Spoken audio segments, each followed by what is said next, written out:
इंद्र हंसते हुए दरबार की ओर देखते हुए, आहा, देखो यह इंद्र का दिव्य दरबार।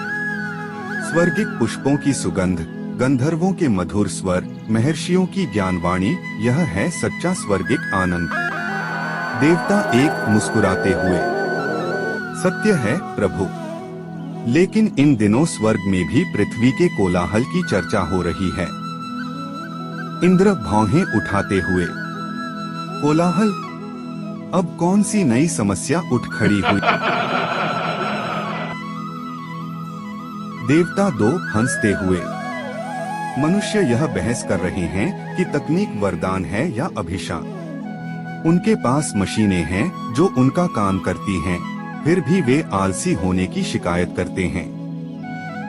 इंद्र मुस्कुराते हुए, सिर हिलाते हुए, हाँ, नश्वर प्राणी, उन्हें आराम दो तो संघर्ष मांगते हैं, संघर्ष दो तो आराम मांगते हैं। और क्या है? देवता तीन मुस्कुराते हुए, वे अपनी छोटी चमकती स्क्रीन पर सहीगलत की बहस करते हैं, लेकिन वे मूल्य भूल जाते हैं जो समाज को एकजुट रखते हैं। इंद्र मजाकिया गंभीरता से, आह, कमेंट सेक्शन के महान योद्धा, उनके बाण शब्द हैं, उनकी तलवारें विचार हैं, और उनके युद्ध अनंत हैं।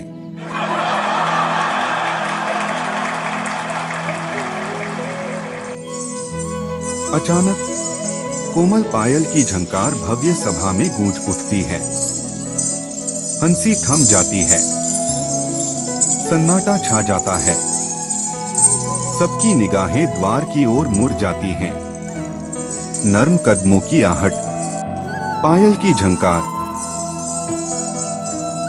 एक अपूर्व सौंदर्य धीरे धीरे भीतर प्रवेश करता है। इंद्र आगे झुकते हुए जिज्ञासा से, आह, एक सौंदर्य हमारी ओर आ रहा है।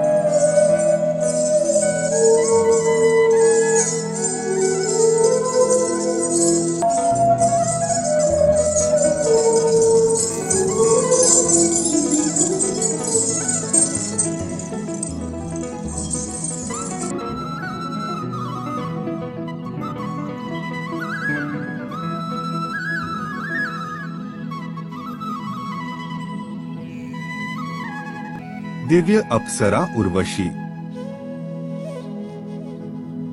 इंद्र आदर पूर्वक, उर्वशी, स्वर्गलोक की सबसे मोहक अप्सरा, तुम्हारी उपस्थिति ही सौंदर्य और गरिमा का एक मधुर संगीत है। आज तुम यहाँ किस प्रयोजन से आई हो?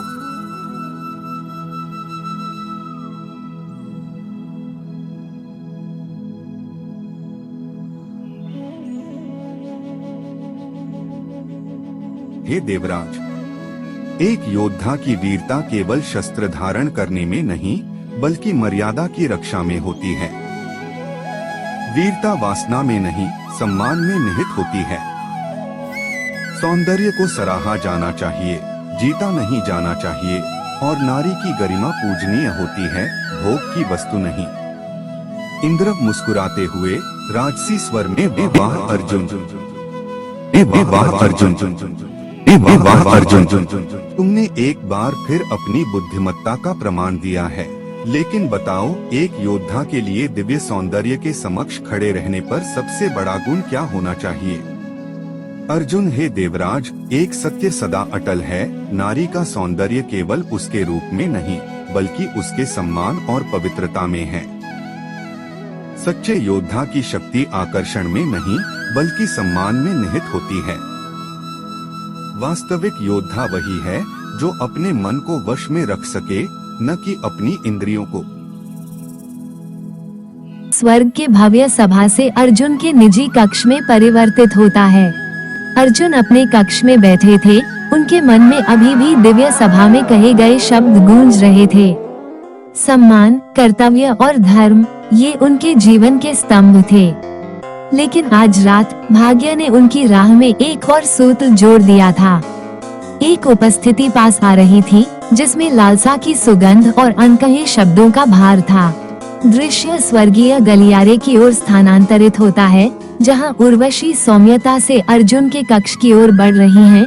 उनका हृदय उन भावनाओं से भर रहा है जो उन्होंने पहले कभी अनुभव नहीं की थी।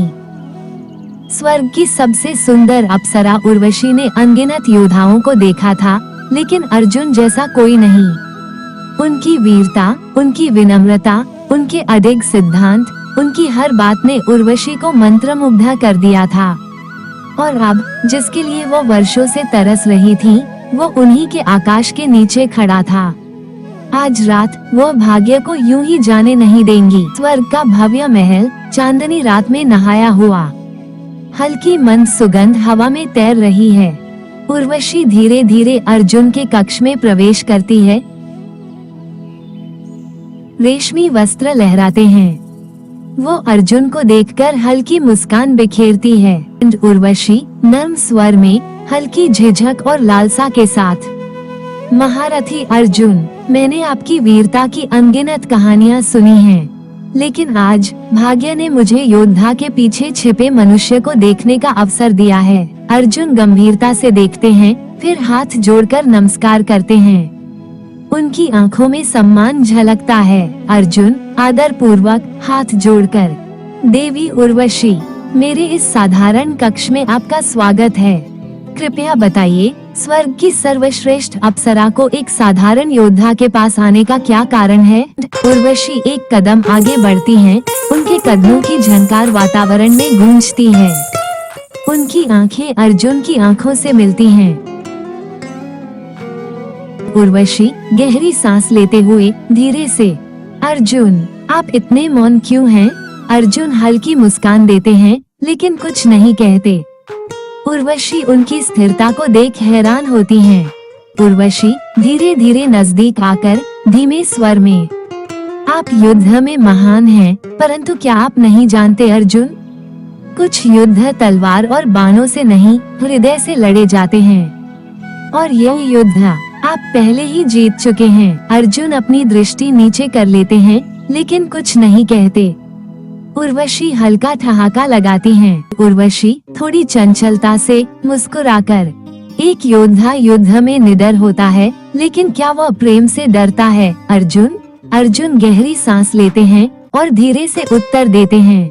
अर्जुन गंभीरता से, देवी उर्वशी, मैं आपको अत्यंत सम्मान देता हूँ, परंतु मैं व्रती हूँ और मेरे लिए प्रेम एक परीक्षा के समान है। उर्वशी आश्चर्य से अर्जुन को देखती हैं, उनकी आंखों में हल्की वेदना झलकती है। वो मुस्कुराती हैं, लेकिन उनकी आंखों में हल्का दर्द है। उर्वशी हल्की मुस्कान के साथ अर्जुन की आंखों में झांकते हुए, महान धनुर्धर अर्जुन, गहरी सांस लेते हुए प्रेम भरी आंखों से, मैंने कई राजाओं, देवताओं और योद्धाओं को देखा है, लेकिन तुम्हारे जैसा कोई नहीं। तुम्हारी सौम्यता, तुम्हारा धर्म, तुम्हारा सम्मान, इन सब ने मेरे हृदय को छू लिया है। लेकिन तुम्हारी यह चुप्पी, ये तुम्हारी यह शांति मुझे बेचैन कर रही है। वो और करीब आती है। दोनों के बीच की दूरी अब केवल एक सांस की ही रह जाती है, लेकिन अर्जुन का शांत चेहरा उसे रोकता है। उर्वशी मुस्कुराते हुए सिर हल्का झुकाकर अर्जुन के चेहरे के पास अपना हाथ लाकर, लेकिन छुए बिना, योद्धा युद्ध से नहीं डरते, तो क्या तुम प्रेम से डरते हो अर्जुन? उर्वशी मधुर और धीमी आवाज में, आज की रात स्वर्ग स्वयं हमारे सामने है। क्या तुम मुझे स्वीकार करोगे अर्जुन? इस दिव्य प्रेम को अपनाओगे? वो अपनी आंखें बंद करती है अर्जुन के उत्तर की प्रतीक्षा में, लेकिन अर्जुन अडिग रहते हैं। वे अपने धर्म के निर्णय में अटल हैं। उनकी भावनाएं एक पर्वत की तरह अचल हैं। उर्वशी हल्की हताशा के साथ मुस्कुराती है, थोड़ा सिर झुकाकर अधीरता से, तुम उन सभी पुरुषों से अलग हो जिन्हें मैं जानती हूँ। हर राजा, हर देवता, हर योद्धा मेरे सामने समर्पण कर देता है, लेकिन तुम मेरे सामने एक ऋषि की तरह खड़े हो। क्यों अर्जुन, तुम मुझे क्यों नहीं स्वीकारते? एक ठहराव आता है जिसमें दर्शक भी सांस रोक लेते हैं। एक गहरा मौन छा जाता है। सोने की ज्योति मंद रोशनी में झिलमिलाने लगती है। दर्शकों को सांस रोकने वाला क्षण महसूस होता है।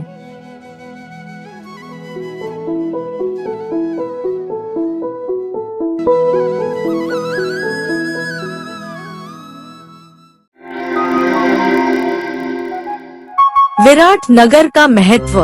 दृश्य विराट नगर का भव्य हवाई दृश्य, जिसमें इसका विशाल साम्राज्य, व्यस्त सड़कें और भव्य महल दिखाया गया है।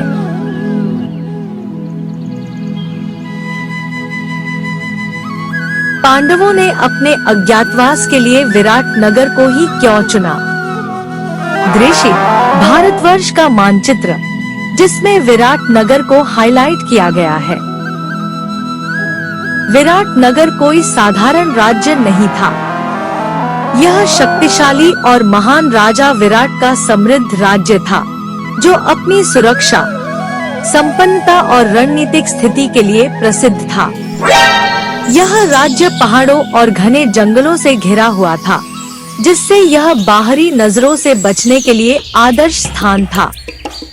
शहर में गश्त लगाते योद्धा इसकी मजबूत सुरक्षा को दर्शाते हुए, इसके सुदृढ़ सुरक्षा और वफादार प्रजा के कारण विराट नगर पांडवों के लिए स्वयं को छुपाने और अपने अज्ञातवास का अंतिम वर्ष पूरा करने के लिए उपयुक्त स्थान था।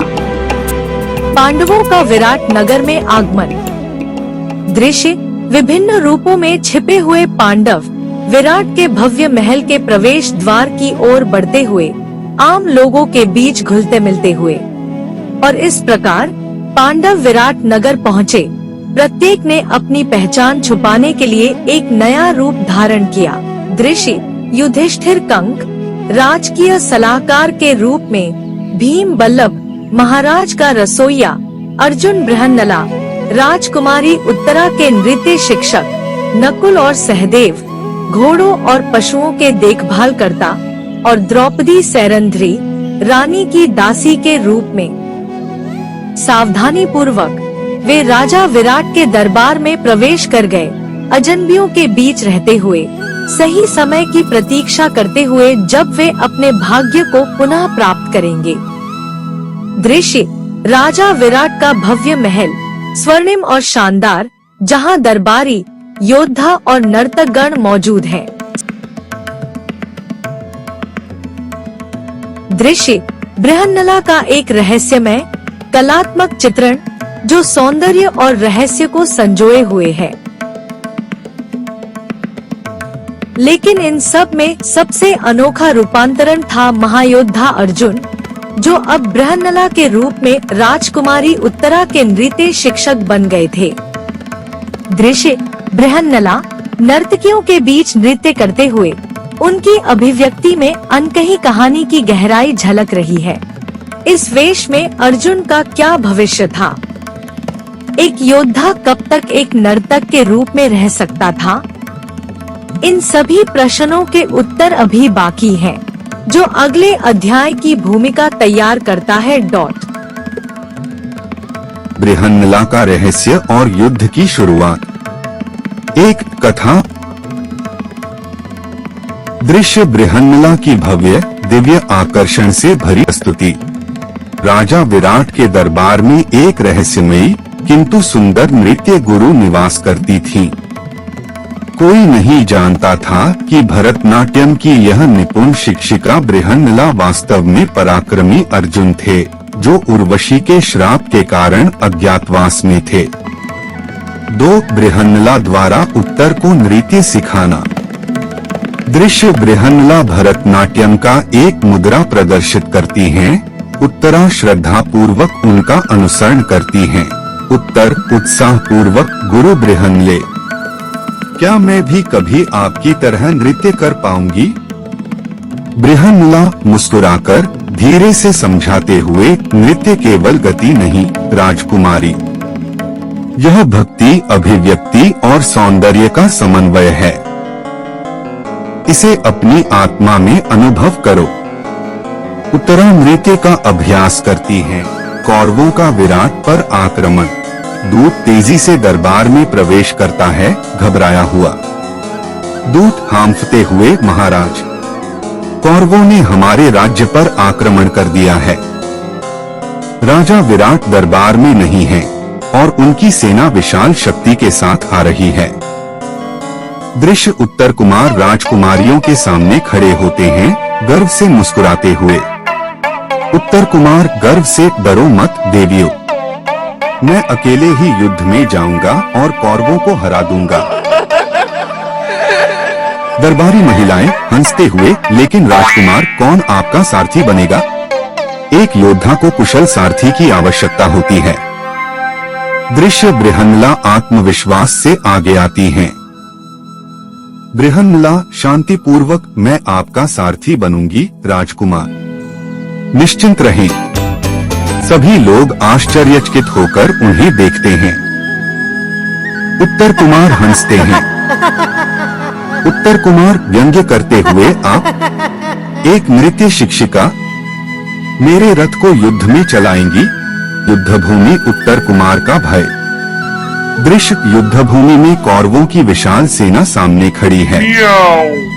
उत्तर कुमार कांपते हुए अपना धनुष पकड़ते हैं। उत्तर कुमार डरे हुए, हकलाते हुए बब्रिहन्नले। कौरवों की सेना विशाल है, हम बर्बाद हो जाएंगे, हमें वापस लौटना चाहिए। बृहन्नला दृढ़ता से, एक योद्धा कभी पीछे नहीं हटता राजकुमार, साहस रखिए। लेकिन उत्तर कुमार घबराकर रथ से कूदकर भागने लगते हैं। साथ भव्य रहस्योद्घाटन, अर्जुन का सत्य दृश्य। बृहन्नला अपने स्थान से नीचे उतरती हैं, हवा में उनकी केशराशि लहराती है। बृहन्नला जोर से, बस उत्तर कुमार, अब मैं अपना सत्य और नहीं छिपा सकती। मैं केवल बृहन्नला नहीं, मैं अर्जुन हूँ, पांडु पुत्र, द्रोणाचार्य का शिष्य और गांडीव का धारी।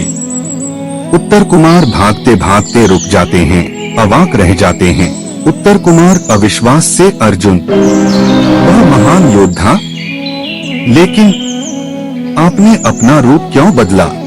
एक महान योद्धा ऐसी स्थिति में एक महावीर नारी के वेश में क्यों? अर्जुन, धर्म, राजकुमार उत्तर कुमार। अर्जुन गंभीरता से, एक श्राप, एक वचन और एक कर्तव्य के कारण। एक योद्धा अपनी लड़ाइयों को नहीं चुनता, लेकिन वह कभी अपने कर्तव्य को नहीं भूलता। कभी कभी विधि हमें धर्म के मार्ग में इस प्रकार की परीक्षा देती है। यह सब एक महान स्त्री के श्राप के कारण हुआ। मैंने बृहन्नला के रूप में जीवन जिया उत्तर कुमार, लेकिन अब मेरा नाम पुनः अर्जुन होगा। इसके बाद दृश्य उर्वशी के श्राप की ओर जाता है। दृश्य उर्वशी के कक्ष में फ्लैशबैक, जहां वह अर्जुन के समीप खड़ी हैं। उर्वशी मोहक मुस्कान के साथ अद्भुत रेशमी वस्त्रों में सजी हुई अर्जुन के करीब आती है। मैं अर्जुन आपको भला किसी और दृष्टि से कैसे देख सकता हूँ? आप मेरे लिए पूजनीय हैं, देवी, मेरी माता के समान।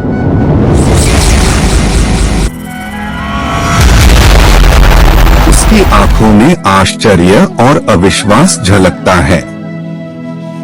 उर्वशी आश्चर्यचकित हल्की मुस्कान के साथ, माँ, यह आप क्या कह रही हैं? अर्जुन, मैं तो स्वर्ग की अप्सरा हूँ, भला मैं किस संबंध से तुम्हारी माँ हूँ? अर्जुन हाथ जोड़कर आदरपूर्वक उत्तर देता है। उसकी आवाज शांत लेकिन दृढ़ है। अर्जुन विनम्रता से, हे देवी, महान कुरु वंश में आप हमारे पूर्वज महाराज पुरूरवा की पत्नी हैं। इसी कारण से आप मेरे पूर्वजों की पटरानी हुई। इस नाते मैं आपको अपनी माता समान मानता हूँ। उर्वशी का चेहरा कठोर हो जाता है। उसकी आंखों में क्रोध और अविश्वास की ज्वाला जलने लगती है। उर्वशी तिरस्कारपूर्ण स्वर में, अर्जुन, तुम एक मूर्ख हो, मैं स्वर्ग की अप्सरा हूँ। मुझे न किसी बंधन की जरूरत है और न ही किसी संबंध की। मैं किसी भी नश्वर पुरुष से नहीं बंधती, न ही किसी वंश की सीमाओं में बंधी हूँ। तुमने मेरा अपमान किया है अर्जुन, मेरा तिरस्कार किया है, मेरा तिरस्कार किया है, तिरस्कार किया है। स्वर्गलोक के महल में उर्वशी की गूंजती हुई आवाज गूंजती है। वातावरण गंभीर हो जाता है। अर्जुन फिर भी शांत खड़ा रहता है, अपने भाग्य को स्वीकार करते हुए बिना किसी डर के। तुम मुझे अस्वीकार करते हो अर्जुन, तो मैं तुम्हें श्राप देती हूँ, नर्तक के रूप में रहो, अपने पुरुषत्व से वंचित होकर, पुरुषत्व से वंचित होकर, पुरुषत्व से वंचित।